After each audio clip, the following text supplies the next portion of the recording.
Hello everybody and welcome back to the Tarly Chester YouTube channel. The BBC has returned chess to our screens for the first time in 30 years with Chess Masters The Endgame, a series that's on every Monday at 8 PM for the next couple weeks. Now, I am one of the contestants on the show, if you did not know. I'm not on for the first couple of weeks because I'm in the second one of the two heats, but I would today like to go over and analyse the games that happened in the first round of the first heat. I've got the games here to have a look at, and we're going to see what went wrong, what went well for people, and we're going to have a look through each of the games. So hopefully you will enjoy. If you do, leave a like and subscribe, and also leave a comment down below of what you thought. But yeah, as we now go into the games, it's going to be a lot of fun today. We're going to be just looking over and seeing where we can improve. The first game we're going to have a look at today is Caitlin versus Claire. Caitlin is playing with the white pieces, and Claire is playing with the black pieces. Caitlin is a Scottish player and represented their team nationally, whereas Claire is what they describe themselves as an unconventional player. They don't read books to know their theory. They like managing to throw their opponent off quite quickly. So, we start this game off with e4, e5. This is all very common ideas in this opening, because knight f3, knight c6, bishop c4. This is all very common. This is a 2 knights defense. Technically, it's actually a 3 knights defense, because we've got 3 knights out here. And then after this knight gets brought out, it is now the 4 knights game. As you can see, we've got all of our knights onto these centre squares. Normally, this ends up being quite a orthodox kind of game. You kind of get your standard kind of development, and it's kind of what you see quite often when you're watching chess games.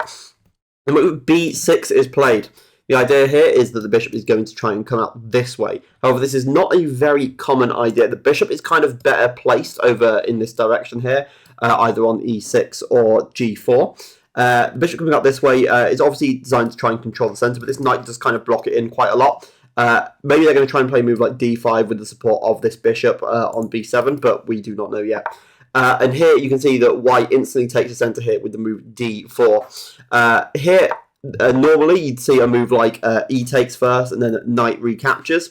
The move d6 here, it very much weakens black's light squares here. You can see that the squares heading towards the king are going to be very weak. Squares heading this way are going to be quite weak. And although they're very strong on the black squares, you're going to see in a second how this comes back to bite them.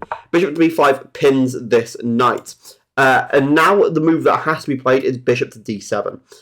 This stops this pin from happening, so there's going to be no way they can attack the knight and try and win it. However, bishop to b7, although it does protect the knight is still pinned. And they're going to lose a piece by the move d5. And you can see here we've got 2 pieces attacking it, especially the pawn, and the knight cannot move out of the way. So here, a straight piece is won. This c-pawn is now very advanced into the position, and this should be an easy win for Caitlin from this point on. However, this is all about conversion, and I think there's a lot to learn from here about how to convert a game of chess. So the move h6 is played. This is what we call a prophylactic move. It's stopping this bishop coming into g5, and it's also giving the king an escape square if it does castle on this side of the board. White castles and bishop to e7 is played complete in development. And rook to e2 is played. The idea obviously being to defend this pawn and trying to get your rooks into the centre, trying to get further development. This bishop, I think, should be developed at some point soon, but it's a little bit questionable of where it's going to be going to. Bishop to e3 will block this rook from defending. Bishop to d2 might block the queen from developing, so it's a little bit questionable where this bishop is going to go to. So they've got to try and figure out where they're going to try and move it to.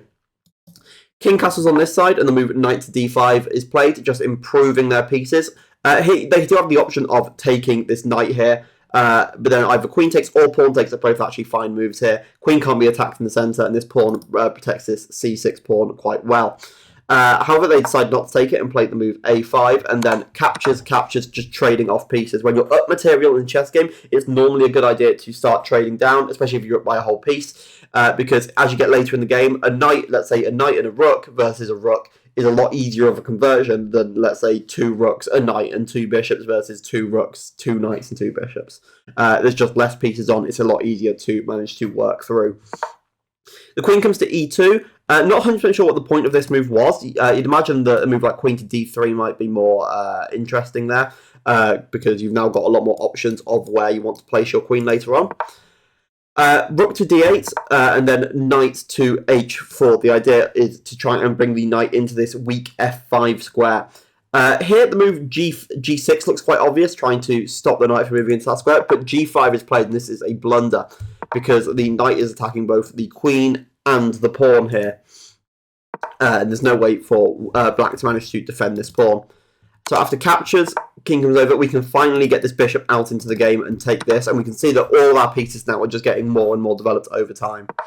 The rook comes to e8, and we can see here, after exchanging here, this black king is incredibly weak. There's no pawns in front of the king, and it's going to be quite an easy target for later on, so that's the reason why the move queen to h5 is played. Here, white is threatening a discovered check here if the knight is to move. So if the knight moves to g4 here, it would win the queen. So the queen moves over to here to exchange. And here, you've got a question. Do you want to exchange pieces? As white is up in this position, the answer will usually be yes. So exchanging here, and you're now down to 2 rooks and a knight versus 2 rooks. And this is a much easier conversion for white. Rook to e3 is what we call a rook lift. What we're doing is we're bringing the rook into the position here by able to bring it across. And then we can also bring the other rook over as well to help out. The rook comes to e6, kind of trying to do the same idea of moving to f6. And the move rook to h3 is played, trying to attack the king and allow the knight to move out of the way to give any discovered check. So, for example, if they do play the move rook to e6, the knight will come back here and take the rook as the discovered check. Therefore, the king moves out of the way, just to stop any of that discovered check nonsense going on and just trying to stay solid in the position. The knight comes back to g4 because in kind of positions like this, you don't be risking just losing pieces. If you're up material, you might as well play it safe. Rook to h8 played, and white is more than happy to just exchange off again. 2 rooks versus a knight, right? A rook and a rook versus a knight. It's very easy to win as white here. The knight comes back to e3.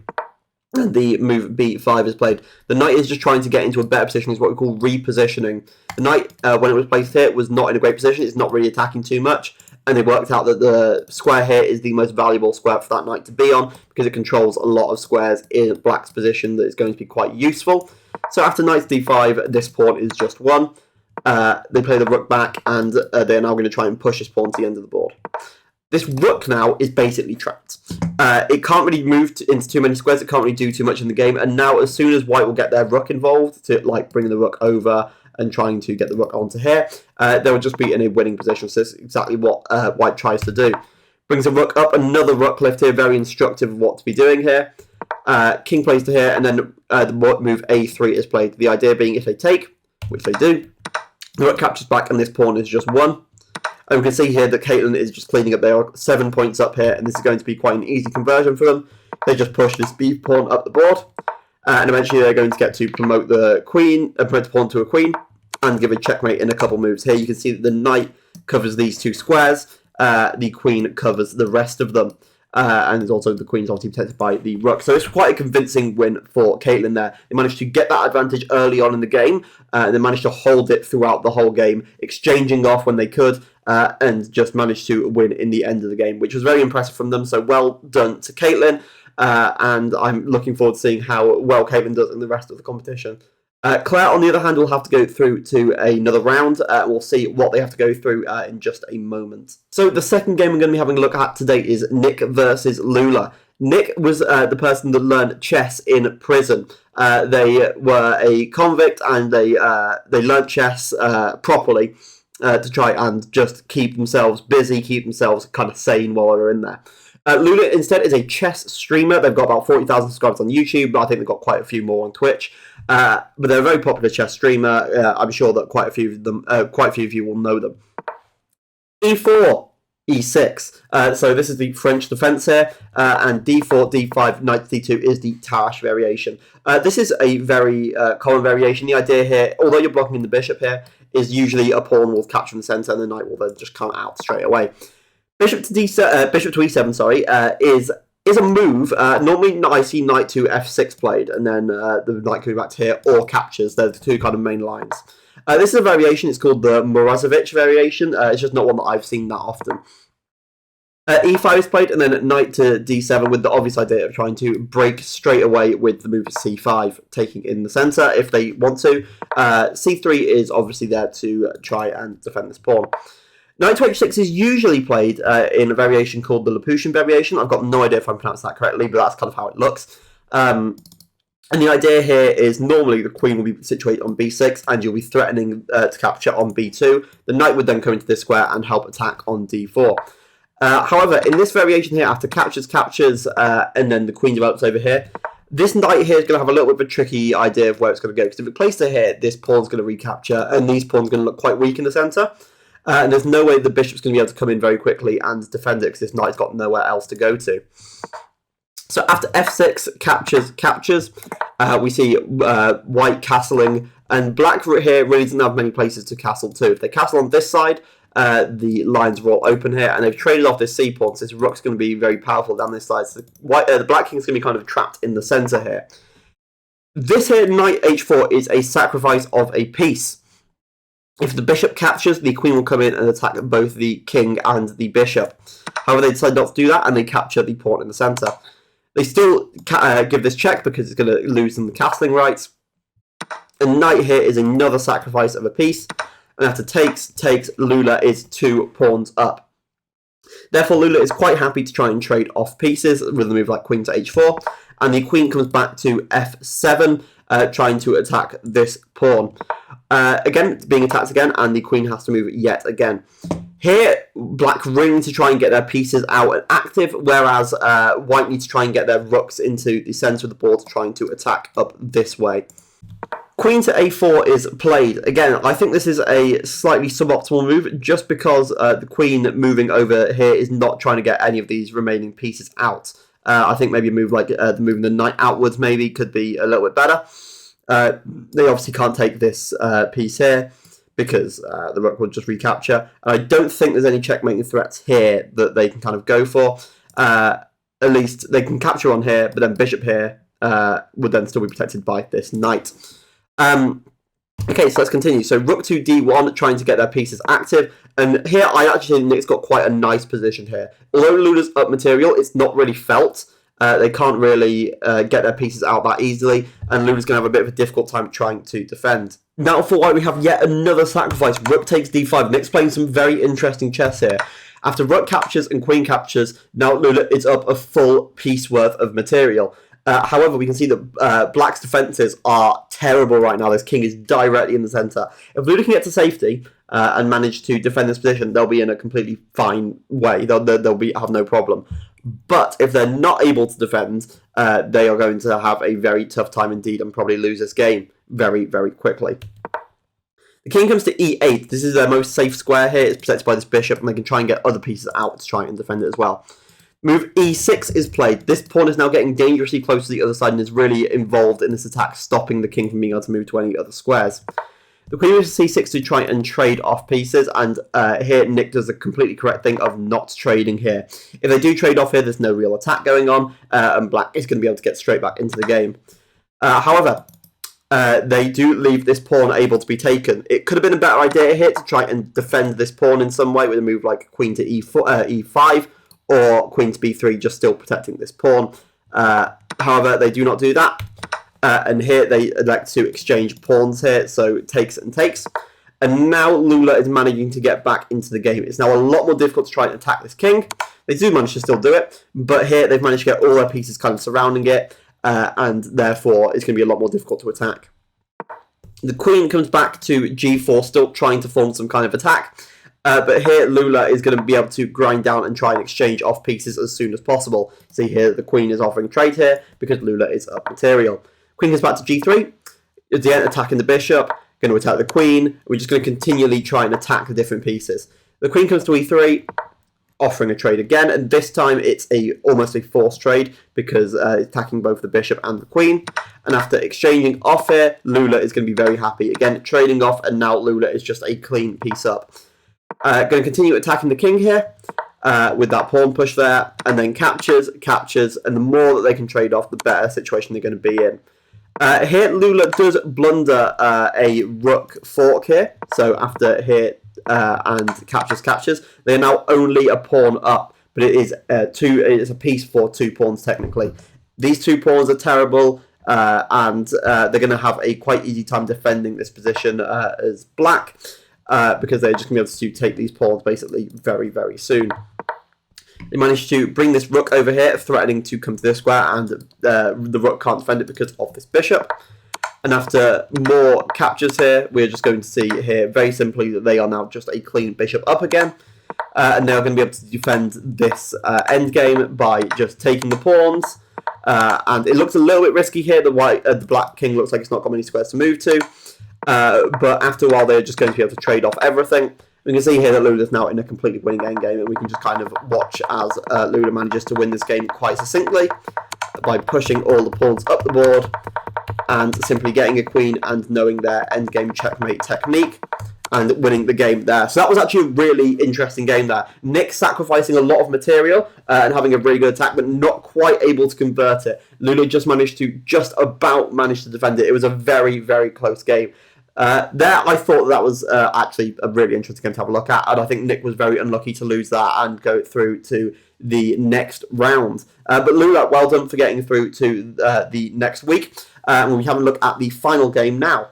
The final game in the first round was Kai versus Navi. Kai, the classically trained actor, ooh, very fancy, playing against Navi, who managed to survive stage 4 cancer. And managed to come back from that and managed to get on this show, which is incredibly impressive for them. So well done, Navi. This game starts off with e4, e5, and f4, the King's Gambit. You do not often see the King's Gambit being played anymore, which is the reason why I was very happy to see it being played here. After the move d6, here we can see Kai declining the King's Gambit, which is something that I would probably do in this situation as well. I don't know King's Gambit theory. I wouldn't risk it. Obviously, Navi would know this opening about 5 times better than Kai would. So in this situation, I would also basically do the same thing. Maybe play something like knight to f6 and just try and avoid that kind of line. Knight f3, knight c6, bishop to c4, and knight to f6. Again, I would have no idea if this was theory, but I would know that I'd know that we'd both be kind of out of theory at this point. And knight c3, we kind of just get onto kind of standard development. It almost looks like we're almost in a Vienna setup of playing the pieces out this way. It's very similar to the Vienna Gambit. Bishop plays to g4, pinning this knight, and here castled, developing that final bishop, and then attacking the bishop here. Obviously, they played bishop to g4 for a reason, and that was to capture, and now they have the option of taking back the bishop or the rook. Either one you take with, you're going to end up with being attacked in the centre with knight to d4. The queen plays back here to protect this c2 pawn, and the knight captures in the centre with e4. This looks like it'll be a really good move, to be honest. This looks like we've got both knights in the centre, and obviously they can't recapture on this square because you end up with a fork of the 2 pieces here, just winning that piece back. However, Kai managed to miss the sequence here of bishop takes f7. If bishop does take f7, the king then will recapture on f7 as well. And then pawn captures, the king is forced to move backwards, and then the knight is able to be won, and there is no fork available. A little bit of a tricky tactic to spot there, but it was on the board for the taking if either of them saw it. The move d3 is played instead, attacking this knight and trying to get it to move out of the way. And you can see here that this is a real good example of how the knights are working together in this game, kind of stopping all of the plays that white is going to have. The rook comes here as its only safe square other than e1. It could have moved to either one, and I personally would probably pick e1. But then we have bishop to h4. The idea here is if the knight moves out of the way, the rook is going to be captured. And here they're playing the move rook to d2, which is a very, very odd move. It stops this bishop from coming out here. And it's obvious that they're trying to play it to stop the bishop from attacking this on the next move. But there's so many other moves that would have been better here, even if you had to lose this rook for the bishop. Playing here is basically quite soul-crushing. The bishop's no longer being able to get out. It's quite just a very difficult move to kind of play. The king castles on g8. Don't know why I said g8, but yeah, the king castles on the king side. And the knight plays in the centre, trying to somehow try and stop this attack from going on. After captures, and captures here, the bishop is controlling white squares here. The knight is controlling the squares, and this pawn is going to be pushed soon. We're going to very quickly see that the rook is going to try and control that open file. The queen's going to come into the game, and it's going to be very difficult for Navi to defend. Move c3 is played, and a counter-attacking opportunity is played with d5, allowing them to capture this, and then we catch back. Now, the move here of d takes c4 looks very obvious to me. It's stopping this pawn from being captured, and it's just obviously winning this pawn back. However, the move rook to e2 is played, and that just allows for this pawn to be taken, and Kai here has got a very large advantage here. White is going to have to move their king over to h1. And now we can see that Kai is managing to get all of their pieces involved in the attack. However, we can see that white is unable to kind of defend it. They've got this bishop here that's unable to move because of this pawn being attacked.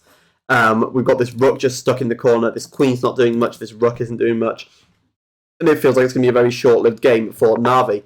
After rook to b1, we have pawn takes d3, captures, and here we're going to get even another piece involved in the attack, rook to e2. And here it looks like it's curtains for Na'Vi. Rook to c1 and f3 is played. Obviously, they're trying to take this pawn here. And if they do manage to take back, we have checkmate in one move with rook to h2. Everything is blocked in this position, and that was an absolutely brilliant game from Kai. Honestly, that was just brilliant attacking chess, really. Na'Vi got a bit unlucky there of not managing to find the optimal moves of taking here. But obviously, in tournament games like this, you've got to try and take your chances. So, it is Kai, it is Lula, and it is Caitlin moving on to the next round without having to play any more games. Whereas Na'Vi, Caitlin, and Na'Vi, Nick, and Claire having to move on to play in the next round. In the next round, we have a puzzle. This is called the Bashing Bishops, as so hilariously said by Sue Perkins.